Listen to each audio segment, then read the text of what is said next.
So, when I was 17 or so, I decided to become a novice urban explorer. I live in rural Minnesota, so there's no shortage of abandoned places to visit if you know where to look.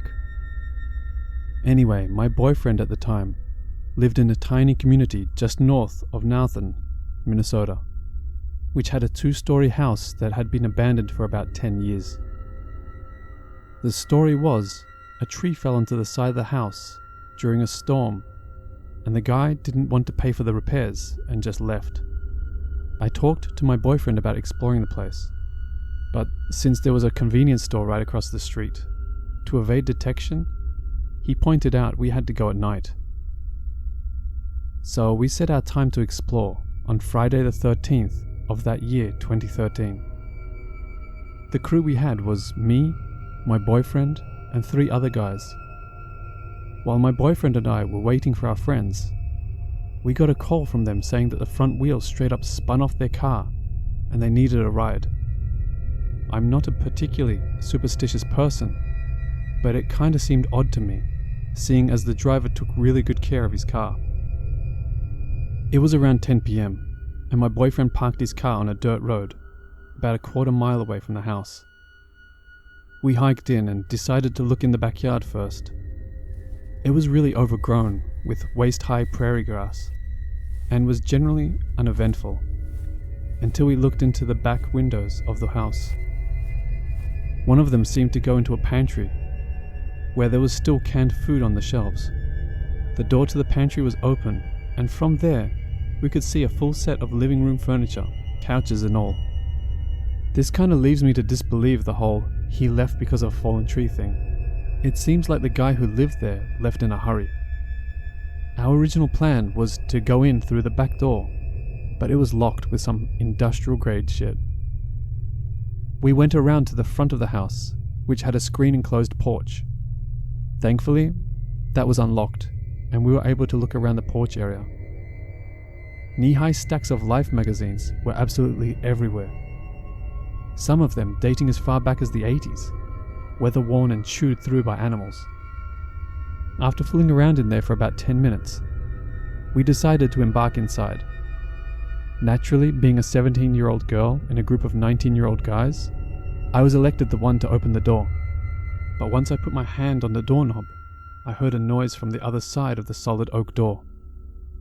4 deliberate, rapid-fire knocks. Everyone booked the fuck out of there faster than I've ever seen. We ran the entire way back to my boyfriend's car, but it wouldn't start. Everyone was afraid to go outside, and one of my friends kept claiming that he heard footsteps coming towards us. After a few long minutes, my boyfriend's car finally started and we punched it back to his house. Once we got back, everyone had their speculations on what the fuck was on the other side of that door. My personal theory was there was a squatter inside that saw us snooping around and wanted to scare us away. I know that debilitated houses can make weird noises, but the knocks we heard were very deliberate, not something a structural shift or animal could make. To this day I have not visited that house again, or any other abandoned house in the area. So kids, if something seems like a bad idea, it's probably a bad idea. And to the creepy squatter guy, let's not meet again.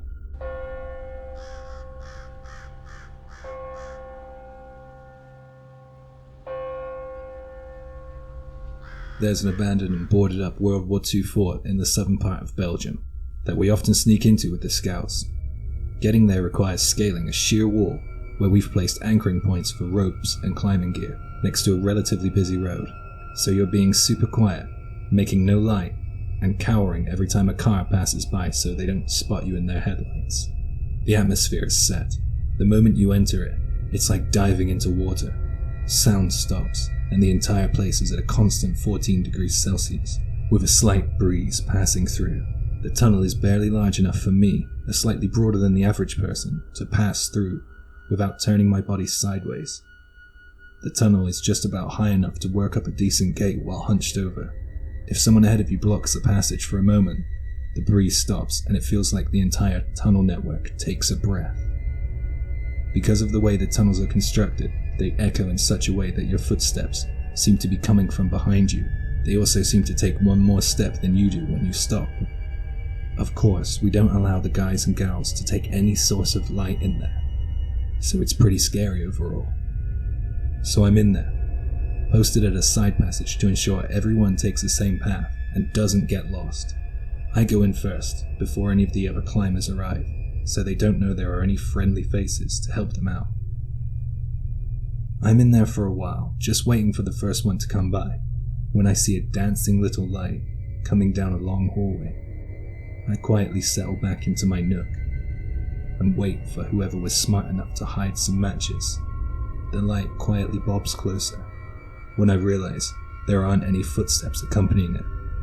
I poke my head around the corner just in time to see it disappear. I hear no footsteps still. I settle back and wait some more when I realize I do hear some scuffling, very faint. Breathing noises, but still very faint. I become aware of a wet heat coming from right in front of me, with a faint smell of a person, sweat, dirt. Suddenly I realize someone's there, right in front of me, inches from my face. The breathing stops suddenly. Whatever it is aware of me as well. Whatever or whoever it is, we're both holding our breath, both acutely aware of each other. It takes ages. I'm sitting there, unable to move, speak, or breathe properly. The wet heat passes, and some minutes later, I become aware of a very faint light coming from my right side, which soon dissipates and leaves. Sometime later still, I hear the familiar stomping of combat boots coming down the hallway from my left. I stop the person, tell them to keep following the passageway, and take the first right they come to. Out of curiosity, I ask, who went in first? No one. He went in first, he said. It was explained much later. The first guy got lost down a dead-end side passage, and the second girl passed him by. She got nervous from the footsteps and removed her shoes. She saw me poke my head around the corner and drop the match. She passed me very slowly. One of the later checkpoints said that she was crying her eyes out.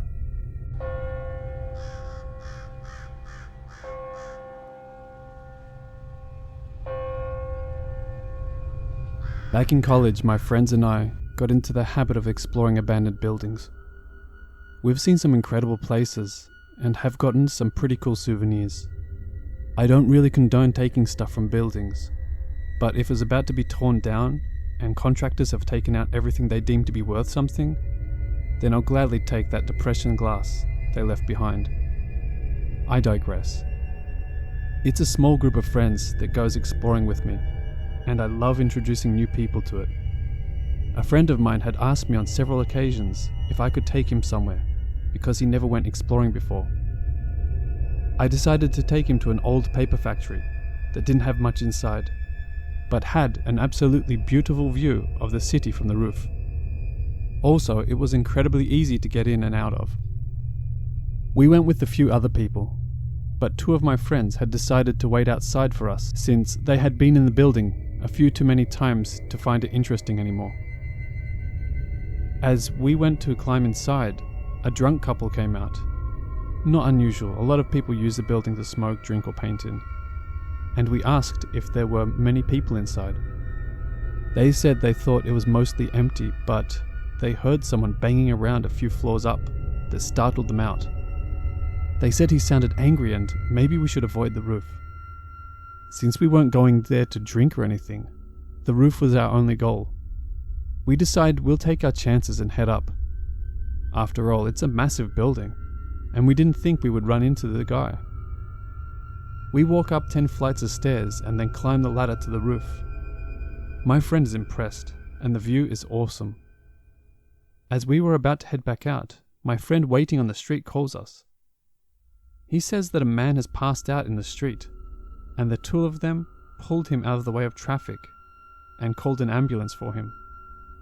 They suggest we wait it out on the roof to avoid exiting the building while the cops are there. Neither of us can afford the $5,000 fine or 2-week jail time for just looking at the city from an abandoned building. We wait, but we probably shouldn't have waited on the roof. We get the all clear from my friend to come back down, and we head to the ladder. My friend goes first, and then our flashlight dies. The ladder is tricky to get onto when you can't see it, and it's missing some rungs, so I come down very slowly in the dark, afraid of hurting myself. I hop down and my friend tells me very quietly that he hears someone in the room next to us. I shrug it off. We already know people are in the building. Then, the screaming starts. At first, it almost sounds like one of my friends who waited outside yelling my name. I hesitate at the top of the stairs, just outside the door of the room the screaming is coming from, trying to decide if it is him and he's playing some sort of prank. The guy I came into the building with grabs my wrist and we start running down the stairs. At this point, it's obvious it's not my friend, and is just guttural, intense screaming. We start running down the stairs and then hear really loud banging to go with the screaming. It sounds like this guy has a very heavy object that he is swinging at the walls and exposed pipes with. There's only one flight of stairs because every other way down is out of order freight elevators. So we are trapped in this stairwell, and it's 10 flights till we reach the ground floor, and have to book it to the opposite side of this factory and back out the hole we climbed through. Besides screaming and swinging that heavy object, we hear him barreling down the stairs behind us, but he is at least 1 floor behind. Whatever he is using to hit the walls and pipes is clearly enough to do some damage to our skulls, because a bit of brick chipped off the wall follows us down the steps, and that's when my friend grabs my wrist again and throws me through the nearest door. We've only made it down 3 floors, and at the beginning of each flight of stairs, there is one door that opens onto the entire level. In other words, it is painfully obvious where we've gone. After flying into this room, we notice it has been gutted like every other floor, but more of the windows are boarded up and it's very dark. All that's in the room to hide behind are some pillars. We get behind one and huddle together. This guy stops outside the doorway to the room we are in, and he is still screaming. It's terrifying. Then he starts swinging his weapon around and slamming into the door frame. We're sure he's going to come in, and the only way out is the door he is currently standing in. Neither of us look around the pillar to see the guy, and we have no idea what his weapon is. Nearly 4 minutes pass and he hasn't stopped screaming. For whatever reason, he doesn't come into the room we are in, but starts running down the stairs. We can hear him hitting pipes and smacking the walls, and we just wait. We have 7 floors to go down, and we could pass him in any doorway on the way down. Eventually, the screaming and the banging stops, but we still think we should wait. That's when we hear something from a different corner of our room. There is just enough light from a window in the back that hasn't been boarded up, and we see a figure get up off the floor. This person has been in the room with us the entire 7 or 8 minutes we've been in here, and they haven't let on until now. This person, who is in front of the only light source, so we just see a totally black figure, is now shuffling towards us without making a sound. It is exactly like a zombie movie, and we run. We don't bother to find out what this person's deal is, and temporarily forget about the first clearly dangerous guy. For an asthmatic, I hauled ass down the stairs, and never paused to catch my breath even once. As we are reaching the bottom of the stairwell, the screaming starts again. It's coming from the room next to us, but we don't stop running. The hole in the wall that we climbed through is yards away, and this man comes crashing out of the room behind us. We never look back and climb through the hole so fast I don't even remember doing it. Our 2 friends are waiting for us, and we throw ourselves into the car. They ask what happened because apparently the man was so loud that they could hear him screaming and breaking things from outside the building. They thought we were making all that noise, and were going to give it a few minutes before calling us to remind us that the police are still patrolling the area for drunk, underage college students, and we should probably shut the fuck up. We tell them what happened and then decide to carry on with our plans for the night. because a beer was totally necessary after that.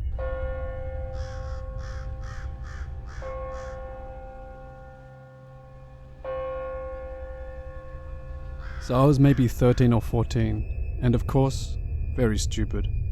I lived in a small town, and there was really nothing to do for teenagers during the day, so we used to do semi-illegal stuff just for the trip of it. Like a lot of small town kids, my friends didn't live in the same area as me, and I had to travel to the next town over to see them during summer. My best friend lived in a more rural town. It was full of farms, crops and animals, and it had its fair share of abandoned buildings. One was particularly famous amongst teenagers. It was an abandoned train station, and honestly, if I only had to use one word to describe it, I'd use disgusting. It was rotten, in ruin and slowly crumbling with the years. Why was it so popular? Probably because it was secluded, vacant, and that nobody would hear you fuck or do drugs while you were inside. There was a lot of rumors about that train station. The most popular one would be that it was haunted by demonic entities, because of course it would. When you'd enter the building, you could see dozens of pentagrams and 666 graffitis, basically a safe haven for the edgy teens. Anyway, my friend and I were bored as shit. We were laying in her basement, and out of the blue she started to tell me about the train station. I don't live in the area, so I wasn't super familiar with it. I immediately took a strong interest to the building. I've always been pretty reckless, and my teenage hormones didn't help. I wanted to go. She looked at me a little strange. She wasn't against the idea, but she told me about her friend that just went the other day. His mum was a psychic or something, or maybe she was just sensitive to paranormal activities and stuff. Anyway, I was a huge skeptic and didn't believe a single word she was saying. So the friend apparently went to the train station and took a couple of pictures there to show his friends. His mum wasn't aware of where he went during the day, but when he came back, she immediately asked to see his photos.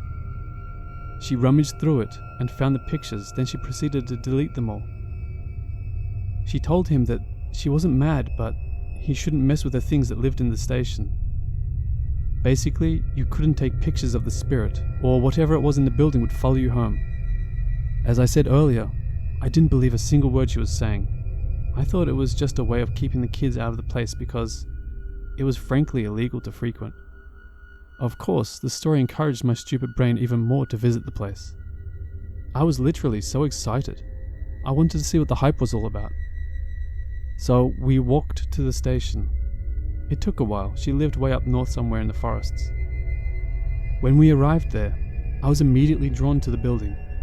A weird feeling was building in my guts, and I didn't feel my best, but I refused to tell my friend about it. My ego was pretty damn big at that time. So we get in, and immediately, I feel in danger. There was nothing particular there. I just felt as if my life was in danger. What you need to know is that the station has 3 floors. The main floor was possibly in the worst shape. There was a huge hole in the ground, and the floors weren't solid at all. The room was big and open, and there was a door at the extreme left to go upstairs to the 2nd floor. The day was extremely sunny. That room was basically bathing in sun rays, and even though there wasn't any light in the room, I could see everything very clearly. So me and my friend were fucking around, shoulder bumping each other, trying to scare the other. We were both visibly nervous, but we decided that we wanted to go upstairs. So we opened the door that leads to the stairs, and something felt off. The room was completely dark, like, not just dark, pitch black. We definitely thought something wasn't right, since the other room was basking in sunlight. But we were like, oh, no big deal, we use our phone's flashlights. So we both open our flashlights and point them into the room, and still nothing. Complete, heavy darkness. At this point I'm sweating a little bit. I'm feeling a bit nervous, a bit anxious, and I'm starting to really want to get out of the place. But a part of me still wants to figure out what the fuck is going on. So I propose to still enter the room, even though we can't see anything. My friend has already been to the building before. She saw the stairs. She knew what it looked like. So we get in and I immediately grabbed her hand. Never in my life have I felt that way. I'm not afraid of the dark at all, but I felt extreme unease. I really thought I was going to throw up. We start joking around as we search for the stairs in the dark, when we hear a loud groaning, like a dog or something, but very aggressive. We pass it off as people fucking upstairs, but a couple of seconds later, we hear a laugh as clear as day, coming from the same room as us. It's going to sound cliche, but it wasn't a friendly laugh. It was a throaty one, more of a chuckle, and it was excruciatingly loud. Without missing a beat, we stormed out of the building and ran until we were far enough away from the train station. We both looked at each other in disbelief. We couldn't believe what had just happened. We both tried to find rational explanations of what happened. We said it was people messing with us and stuff. We were pretty distraught. Just behind the train station, there's, of course, a rail track that goes a couple of kilometers into the no man's land. By no man's land, I mean a couple of kilometers through crops and forests and vacant bridges. After what we just experienced, we thought it would be a good idea to go down that path to calm down. So we start walking down the railway. Suddenly, we felt like we were being watched. So I turn around and she also does at the same time. We both very clearly saw a dark figure passing through the railway at a speed that was way too fast for anyone to run at. At this point, we can't keep saying it's not real. We can't find any explanations for the apparition. So we hurry down the track while we keep hearing eerie noises and feeling watched. At one point, she told me that I stopped walking, stopped talking, and looked right before me, straight as a pipe. She was talking to me, but I wouldn't even budge. She shook me a little, but still no response. She said she screamed that whoever was trying to get into my body wasn't welcome and should leave immediately. I regained consciousness a bit after. I don't remember anything, but I know that I felt lightheaded and that I have a total blackout of what happened for that portion of the time. I'm going to stop there because it would take a long time to recall the whole story, but long story short, we never came back again. We saw other things that day, felt other feelings, and it took us a very long time before seeing each other again after that encounter. I still feel shivers when I tell someone this story. To this day, I still don't know what those things were.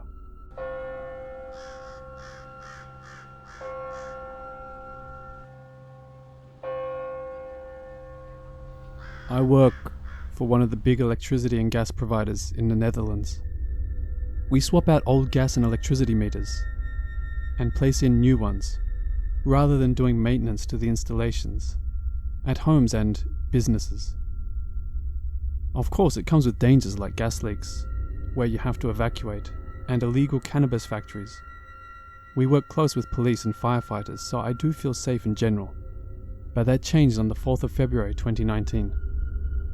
I already had most of my day behind me. Kind of an easy day since it was filled with revisiting people who weren't home the first 2 times we came by. I had to go to this warehouse to swap out an electricity meter. I drove up to this warehouse that was built in the 90s. It was badly maintained and had trash and car parts in the lot. It looked abandoned and had no name on it. I arrived there at 3:15ish and see a fully dented grey Renault Megane 2001 5-door model with trims ripped off and a running engine sitting in the lot.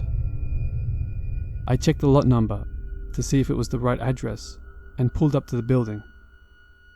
As soon as I did, the Renault made a U-turn and blocked in my van, motor still running, and the creepy old guy opened his window and said, "You're working here, right?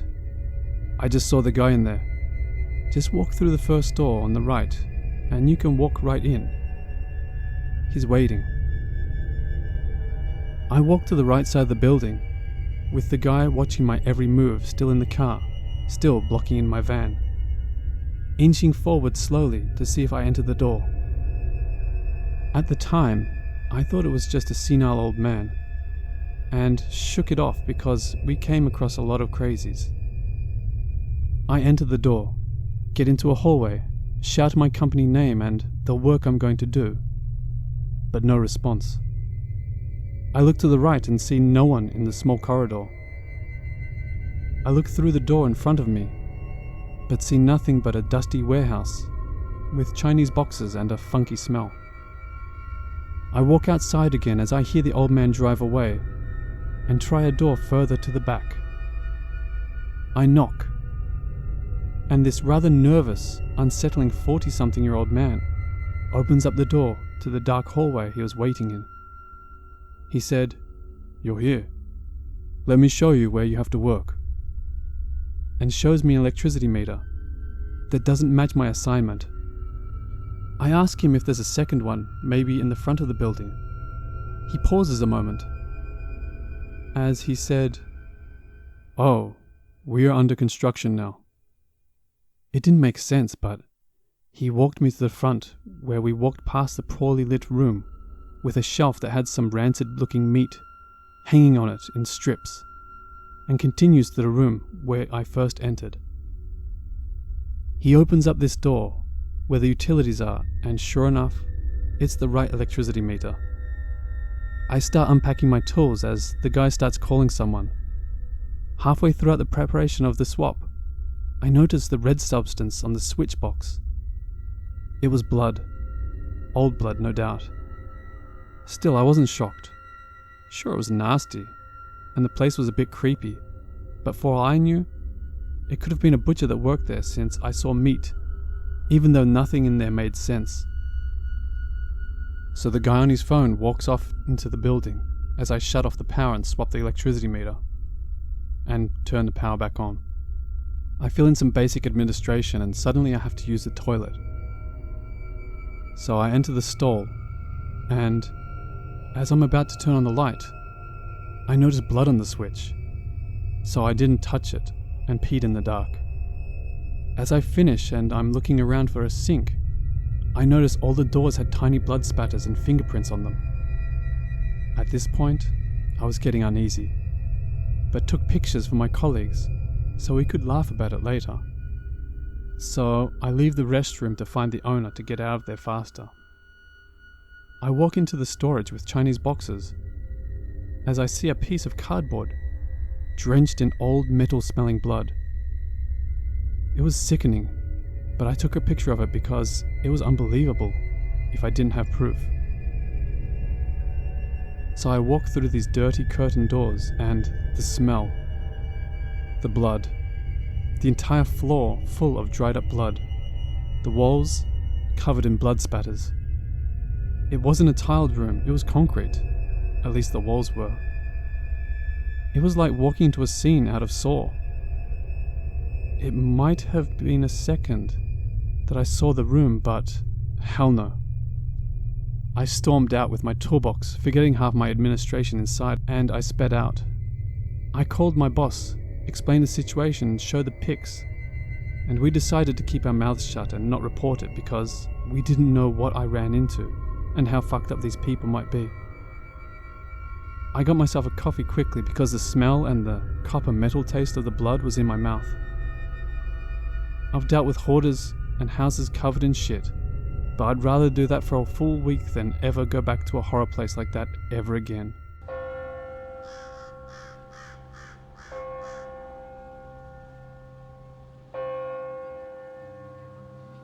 Hello watchers and listeners. If you enjoyed that video, please hit the like button, and if you haven't already, consider subscribing. A big thank you to Japanese Nightmares for joining me on this one. There is also a collaboration we did over on his channel.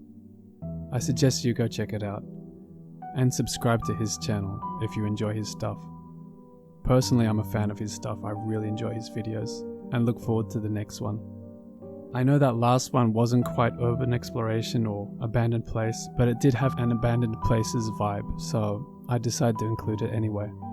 A huge thank you to all the Reddit users who allowed me to use their stories. Links to each story will be in the description below. If you have any stories you would like to share on my channel, please send them to my email, which is also in the description below. As always, a huge thank you to everyone who continues to support me. I really do appreciate it. Stay safe.